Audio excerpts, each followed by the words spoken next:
The phrase remote work implies a borderless world. There is a common assumption that if a job can be done on a laptop over the internet, an employer should be able to hire anyone from any country at any time. If the skills match the job description, the physical location of the applicant should not matter.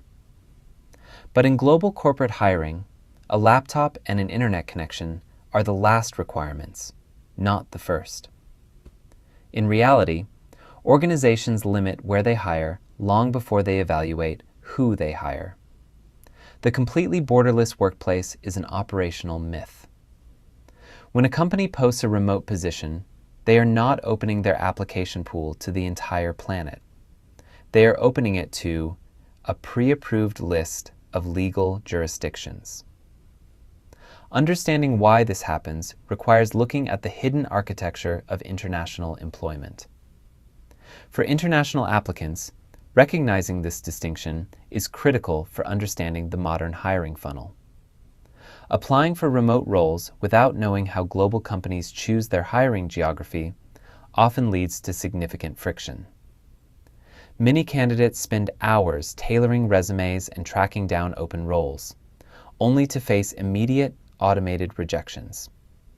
This happens because the initial stages of corporate hiring do not begin with a human recruiter reading a resume. They often begin with structural compliance filters that may be built into applicant tracking systems or internal hiring workflows. To navigate this landscape, we must stop looking at remote work through the lens of individual talent or technical feasibility.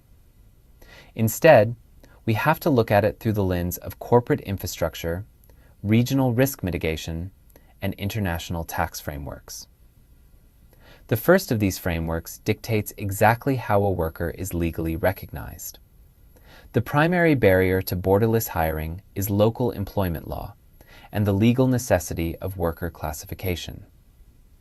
Every country has unique statutes governing what constitutes an employee versus an independent contractor. When a company engages a worker residing in a specific country, that company may become subject to the labor regulations of the worker's home country.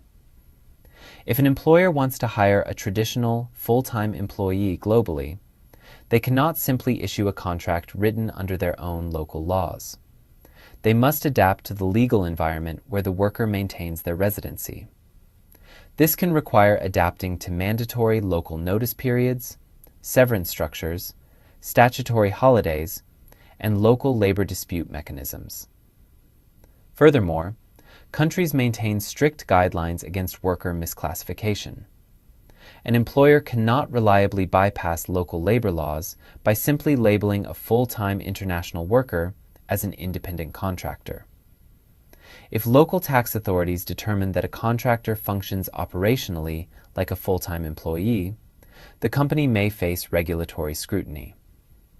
This can happen when the company controls the worker's hours, directs the work closely, provides equipment, or treats the relationship like ongoing employment.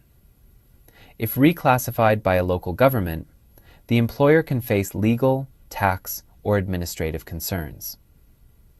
To prevent these classification risks, companies establish strict boundary lines.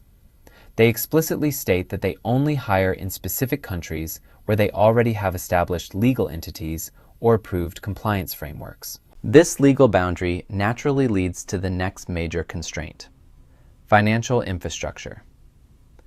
The second mechanical layer of remote hiring involves corporate risk management, specifically concerning tax residency and local payroll infrastructure. When an organization pays an individual located in another country, they enter a complex matrix of local tax withholding, social security contributions, and payroll tracking. Many jurisdictions require employers to deduct local income tax and pay into regional social programs, such as public health care or pension funds. Managing this requires a localized payroll system.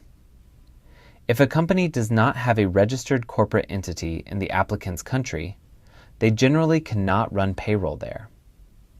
Setting up a new foreign subsidiary can require significant legal and administrative costs and take months of administrative work. Beyond payroll administration, international hiring can introduce the corporate risk of permanent establishment. Permanent establishment is a tax concept. It means that if a company hires a senior remote worker or a core team member in a foreign country, local authorities might argue that the company now has a stable, taxable business presence within their borders. This classification can create corporate tax obligations or reporting concerns under the foreign country's corporate tax regime.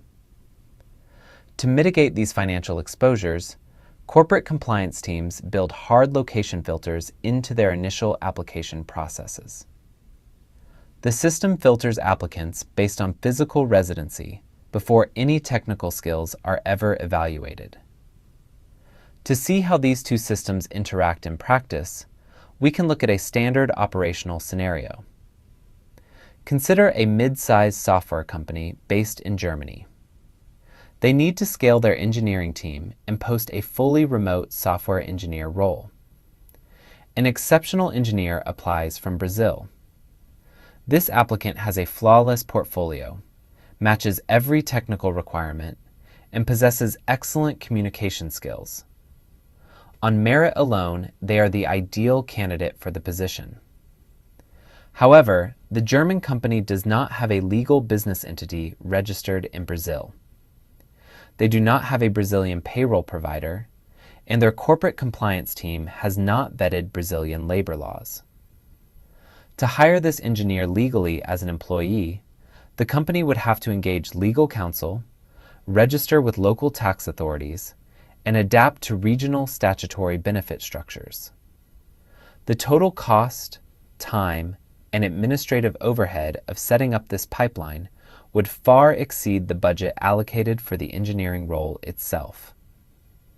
As a result, the compliance system flags the application. The candidate receives an automated rejection notification stating they are no longer being considered. The decision had nothing to do with the engineer's capability, their resume quality, or their interview performance.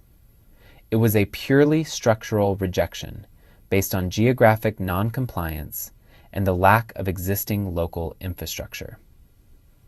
When analyzing the global remote job market, remember this core mental model. Remote describes where the work happens. It does not describe how a company hires across borders. Companies limit hiring geography to manage legal risk, control operational costs, and maintain compliance.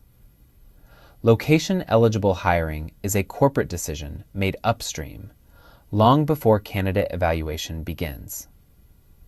Recognizing these structural boundaries creates a clearer way to understand eligibility before applying. It shifts the focus toward targeting organizations with matching corporate frameworks. To read the full article version of this explanation, use the source article linked in the description below. For a deeper look at how geographic constraints are enforced through regional filters, see the further reading link there as well.